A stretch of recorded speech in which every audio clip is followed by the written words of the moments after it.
टेकाडीतील rainbow हॉटेलमध्ये देह व्यवसायाचा पर्दाफाश, एका पीडितेची सुटका, हॉटेल मॅनेजरला अटक, अनैतिक मानवी वाहतूक प्रतिबंधक कक्ष व कन्हान पोलिसांची संयुक्त कारवाई।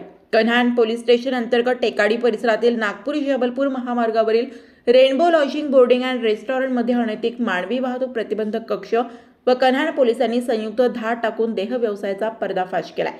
कारवाईत पोलिसांनी एका पीडितेची सुटका करून हॉटेल मॅनेजरला अटक केली आहे। बुधवार दिनांक 17 डिसेंबर रोजी अनैतिक मानवी वाहतूक प्रतिबंधक कक्ष नागपूर ग्रामीण यांना गुप्त बातमीदाराकडून खात्रीशीर माहिती मिळाली की टेकाडी मनसर रोड येथील रोडलगत असलेल्या रेनबो लॉजिंग बोर्डिंग अँड रेस्टॉरंटमध्ये महिलांना पैशाचे आमिष देऊन देह व्यापार करून घेत आहेत। अनैतिक मानवी वाहतूक प्रतिबंधक कक्षाने सदरची माहिती कन्हान पोलिसांना दिली आहे। पोलिसांनी संयुक्त कारवाई करत टेकाडी येथील rainbow lodging boarding and restaurant येथे धाड टाकले असता आरोपी गौरव दिलीप सहारे वय 20 वर्षे राहणार टेकाडी कन्हान हा हॉटेलमध्ये मिळून आला।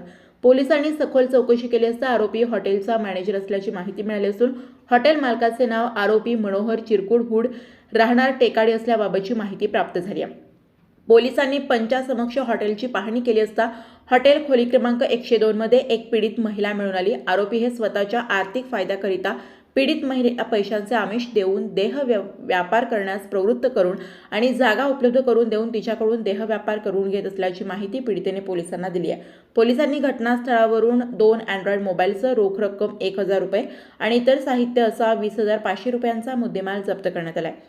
कारवाई दरम्यान पीडित महिलेची सुटका करून तिला पाटणकर चौक येथील सुधार केंद्र येथे पाठवण्यात आला आहे। या प्रकरणी कन्हान पोलिसांनी दोन्ही आरोपी विरुद्ध स्त्रिया व मुली अनैतिक व्यापार प्रतिबंध अधिनियम अन्वये गुन्हा नोंद करून आरोपी गौरव सहारे याला अटक करण्यात आली आहे।